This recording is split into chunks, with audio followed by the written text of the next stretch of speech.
एक प्रश्न उसे बार बार मन में कर रहा है। आखिर वो मुझसे दूर क्यों रहना चाहता था? क्या मैं उसके लायक नहीं थी? क्या मेरे प्यार में कमी थी? अगर मैं पसंद नहीं थी तो शादी क्यों की? शादी तो सब कुछ देखकर ही की थी। देर तक हम दोनों ने बातचीत भी की थी। फिर ऐसा क्यों हुआ? क्या हुआ? इसी सोच में डूबी है स्वाति, दुनिया से बेखबर।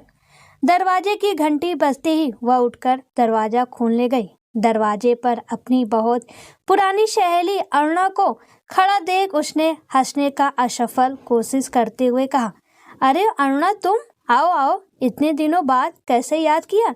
स्वाति उसे सीधे अपने कमरे में लेकर चली गई।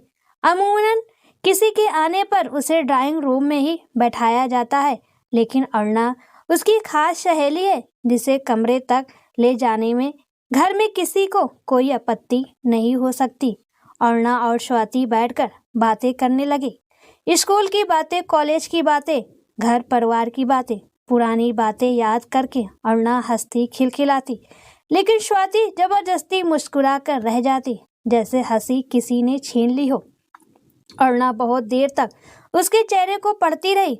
उसकी बातों का अंदाज, चेहरे के पीछे छिपा दर्द, सब कुछ ही तो अरुणा को साफ साफ दिख रहा है।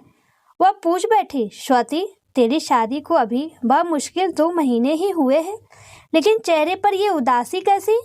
क्या तुम दोनों के बीच कुछ ठीक नहीं है? तेरा पति तो तुझे बहुत प्यार करता होगा, कहीं उसकी याद में तो उदास नहीं है? अगर इतनी याद आ रही है तो फोन करके बुला ले या फिर ससुराल चली जा। उदास होने की क्या जरूरत है? अरुणा ने एक ही सांस में कितने ही प्रश्न कर डाले। अरे कुछ नहीं हुआ, बस ऐसे ही आज मन कुछ उदास सा है। तू मेरी चिंता मत कर, अपना सुना। स्वाति ने अपनी बातों से अरुणा के प्रश्नों को टालना चाहा। उसने जबरदस्ती ओठों पर मुस्कान लाने की कोशिश की। देखो स्वाति, तुम भले ही अपनी मन का दुख छिपा लो, मुझसे मत साझा करो जो कुछ तुम्हारे मन को उद्वेलित कर रहा है, लेकिन मैं तुम्हें बचपन से जानती हूँ, तुम्हारी रंग रंग से वाकिफ हूँ। इतना बुझा बुझा सा तुम्हारा चेहरा तो कभी नहीं देखा। स्वाति की आंखें छलक आई। अंदर का लावा मानो फूटकर बाहर आने को हुआ। वह अरुणा के गले लगकर फूट फूट कर रोने लगी। ऐसा लगा जैसे भटकते मन को कोई सहारा मिल गया। स्वाति ने रोते रोते कहा, अरुणा, मैं बहुत बुरी हूँ ना, मुझे कोई प्यार नहीं करता, मेरा पति भी नहीं।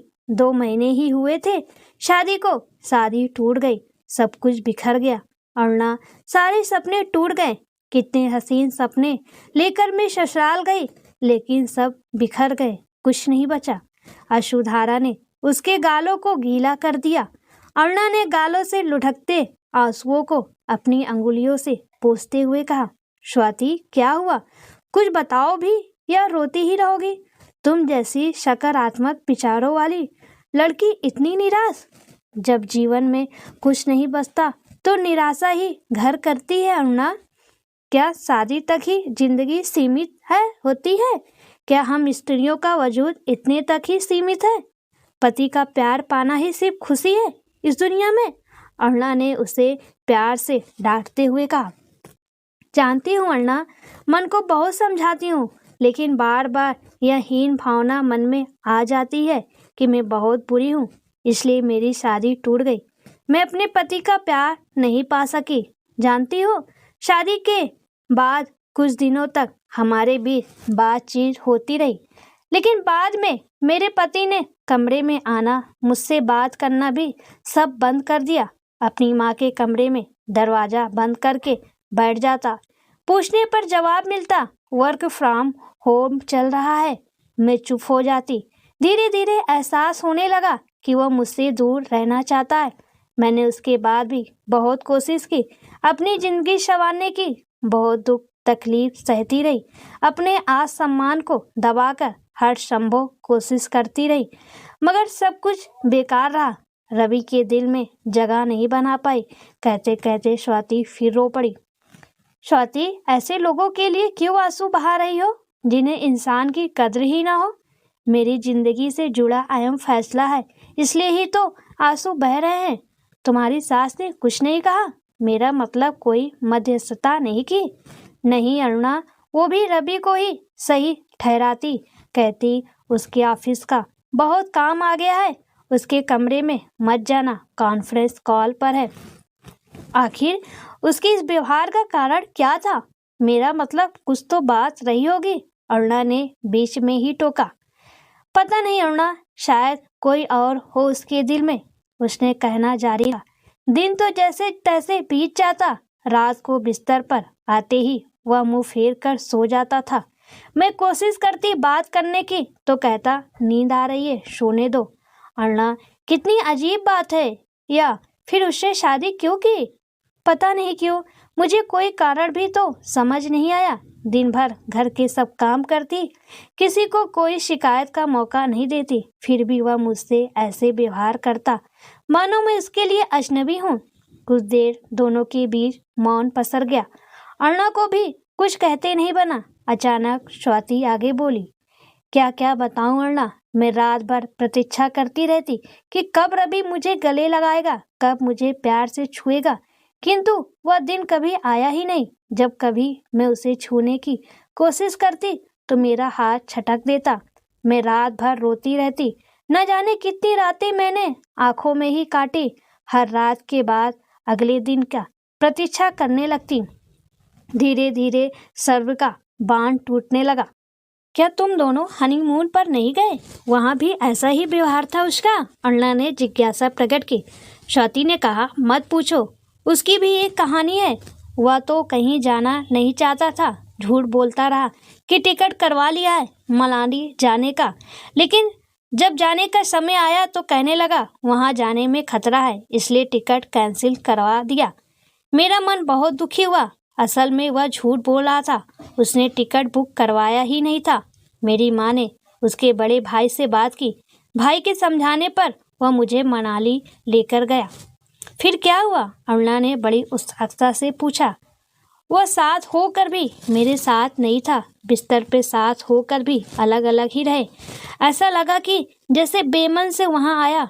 मैंने भी मनाली की खूबसूरत वादियां भी मन को रिझा नहीं पाई। तुम लोग कितने दिन वहां रहे? अरुणा ने जानना चाहा, मानो वह किसी निष्कर्ष पर पहुंचना चाहती हो। उसने 3 दिन का पैकेज लिया था, उसके बाद हम घर वापस आ गए। आने के बाद भी उसका वही हाल रहा। एक दिन अपनी सास से इस बारे में मैंने बात की। उन्होंने कहा इसकी पहली शादी टूट गई थी, इसलिए डिप्रेशन में है, सब ठीक हो जाएगा, तुम थोड़ा धैर्य रखो। अरुणा ने पूछा, तुमने जानने की कोशिश नहीं की कि उसकी शादी क्यों टूटी? मुझे कुछ पता नहीं इस बारे में, न किसी ने कुछ बताया, न ही मैं किसी से पूछ ही सकती थी, क्योंकि सास ने इस बारे में रवि से पूछने को मना कर दिया था। फिर क्या हुआ? अरुणा ने पूछा। धीरे धीरे बात लड़ाई झगड़े में बदलने लगी। मैंने निर्णय लिया कि मैं घर छोड़कर कहीं नहीं जाऊंगी, कभी तो मेरे प्यार का असर होगा। मैंने नौकरी की तलाश की और एक अच्छे स्कूल में नौकरी भी मिल गई। अब मैं स्कूल के काम में व्यस्त रहने लगी और अच्छे व्यक्ति की प्रतीक्षा करने लगी। तब कुछ बदलाव आया माँ बेटे में? अरुणा ने पूछा। इसके बाद तो और भी बुरा हुआ। माँ बेटा घर में मुझे अकेले छोड़कर कहीं और चले गए। मैं अकेले इतने बड़े घर में डरने लगी, नींद ना आए, रात डर में बीत जाती, सुबह स्कूल जाना होता, बहुत बुरी हालत होने लगी। फिर भी मैंने हिम्मत नहीं हारी। ओ स्वाति, मुझे सुनकर ही इतना डरवाना लग रहा है सारा मंजर, और तू ये सब सहती रही। कभी कभी मन में विचार आता कि बालकनी से कूदकर जान दे दूं, लेकिन अपने माँ बाप, उनकी शिक्षा को याद करके ऐसा करने की हिम्मत नहीं जुटा पाई। वैसे शायद अच्छा ही किया तूने, चुनौतियों से हार जाना भी ठीक नहीं, और तुम तो बहुत ही साहसी और दृढ़ निश्चय ही हो। अरुणा, इस बीच में मैंने मायके में कुछ नहीं बताया, लेकिन सब धैर्य जवाब देने लगा तो माँ के सामने सब दुखड़ा कह सुनाया। एक दिन मेरे मम्मी पापा ने ससुराल पक्ष वालों से बात की कि आखिर दिक्कत क्या है। फिर क्या हुआ स्वाति? अरुणा ने पूछा। सब बेकार गया। सभी लोग इकट्ठा हुए, लेकिन रवि घर पर बहुत बार फोन करने पर भी नहीं आया। मेरे घर वाले इंतजार करते रहे। शाम को आया था, हुआ कोई बात होती उससे पहले ही कहने लगा मैं मर जाऊंगा, ड्रामा करते हुए बालकनी तक पहुंचा और वहां से कूदकर जान देने का अभिनय करने लगा। सबने उसे पकड़कर कमरे में बंद कर दिया। अच्छा, उसके बाद सबने निर्णय लिया कि अब मैं वहां नहीं रहूंगी। मैंने अपना थोड़ा बहुत सामान पैक किया और हम वहां से निकल गए। उसने पलटकर अपनी गलती के लिए अफसोस नहीं किया। उसे अफसोस होता तो वह ये सब करता ही क्यों? इतना कहकर फिर सुबकने लगी। स्वाति, मेरी अच्छी सखी, तुम रो क्यों रही हो? जिंदगी बहुत लंबी है, ऐसे कैसे कटेगी? यह तो एक पड़ाव मात है। ऐसे रो धोकर जिंदगी नहीं काटी जाती। क्या पता सुनहरा भविष्य तुम्हारा इंतजार कर रहा हो। समझ नहीं आता मैं क्या करूं।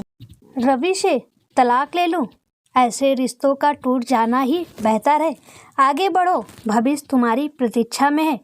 बुरे सपने की तरह सब भूल जाओ, सब कुछ पोंछ डालो ये आंसू और जमाने से लड़ने के लिए बन जाओ लक्ष्मीबाई। अपना रास्ता खुद तय करो। तुम पढ़ी लिखी हो, अच्छी नौकरी की तलाश करो। उन लोगों के बारे में सोचना बंद करो जिन्हें रिश्तों की कोई कद्र नहीं। समझो, एक घिनौना पृष्ठ था यह तुम्हारी जिंदगी का, जिसे फाड़कर फेंक देना ही बेहतर है। स्वाति को समझाते हुए अरुणा ने उसे गले लगा लिया। स्वाति ने सुबकते हुए कहा, अरुणा, मेरे व्यक्तित्व पर मेरे तो दाग लग ही गया ना। अब मैं तलाकशुदा कहलाऊंगी। कोई मुझसे शादी करने को तैयार नहीं होगा। लोग मेरी अच्छाइयाँ नहीं कमियां ढूंढेंगे। इसमें मैं कहाँ गलत हूँ, तुम ही बताओ ना। देखो स्वाति, ये जमाना किसी को भी अच्छा कहाँ कहता है। औरत होना ही गुनाह है। शादी में देर हो तो माँ बाप का जीना दुश्वार। शादी के बाद बेटी 4 दिन मैके में रह जाए तो लोग शक करने लगेंगे कि न जाने क्यों बेटी कई दिनों से यहाँ पड़ी है। शादी के बाद 1-2 साल बच्चा ना पैदा हो तो लोगों की नजरें सवाल करने लगती है। न जाने क्यों जमाना औरतों के पीछे पड़ा रहता है। अरुणा ने कहा, सही कह रही हो अरुणा, हर बात के लिए औरत को ही दोषी ठहराया जाता है। पुरुष के अंदर कोई ऐब होता ही नहीं। वो तो देवता है, पति परमेश्वर कहलाता है। हम कितना भी सभ्य हो जाएं, हमारी मानसिकता कभी नहीं बदल सकती। स्वाति की बातें सुनकर अरुणा ने मुस्कुराते हुए कहा, ये हुई ना बात। चलो छोड़ो जमाने की बातें, कुछ अलग करके दिखाओ। आगे बढ़ो, मंजिल तुम्हारी प्रतीक्षा में है। जब तुम कुछ हासिल कर लोगी तो वही लोग तुम्हारी अहमियत समझेंगे जिन्होंने तुम्हें समझा नहीं। बस खुद को कभी कमजोर मत पड़ने देना। सफलताएं तुम्हारे कदम चूमेंगी।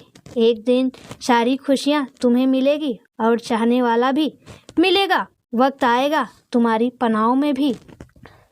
ठीक है अरुणा, तुम्हारी बातें याद रखूंगी। तुमने जो ऊर्जा जगाई है उसके लिए तुम्हें शुक्रिया भी तो नहीं कह सकती, स्वाति ने कहा। उसकी कोई ज़रूरत भी नहीं है स्वाति, बस मुझे याद रखना। जब भी ज़रूरत पड़े बस एक फ़ोन कॉल कर लेना। हनुमान की तरह संकट मोचन बन तुम्हारे सामने खड़ी मिलूंगी। स्वाति अरुणा की बातों से एक ताजगी का अनुभव कर रही है। अरुणा जाने के लिए उठी तो स्वाति ने उसे छोड़ने गेट तक आई। जाते हुए अरुणा ने कहा, अच्छा स्वाति, तुझे सच में समझ नहीं आया रवि ने ये सब क्यों किया? वाकई में आज तक नहीं समझ पाई। इम्पोर्टेंट है वह रात उसके लिए किसी कयामत से कम नहीं, शरीर से भी कमज़ोर, मन से भी कमज़ोर। ऐसा ना होता तो अपनी माँ से खुलकर बात करता, यूं 2-2 लड़कियों की ज़िंदगी में ग्रहण न लगाता। स्वाति अरुणा के कहे शब्दों को बस सुनती रह गई। उसकी नज़रें मानो स्थिर हो गई थी। सच में दोस्तों, आजकल लोग शादी छिपाकर पता नहीं क्यों करते हैं। अगर जो भी कमियां हो उनको बताकर करें, न कि अपनी ज़िंदगी बर्बाद करें, न कि दूसरों की। और हाँ, लड़कियों के साथ ऐसा हो जाए तो ज़रूरी नहीं पति ही खुशी दे सकता है। आप खुद कुछ करें, अपनी खुशियाँ आप खुद ढूंढें।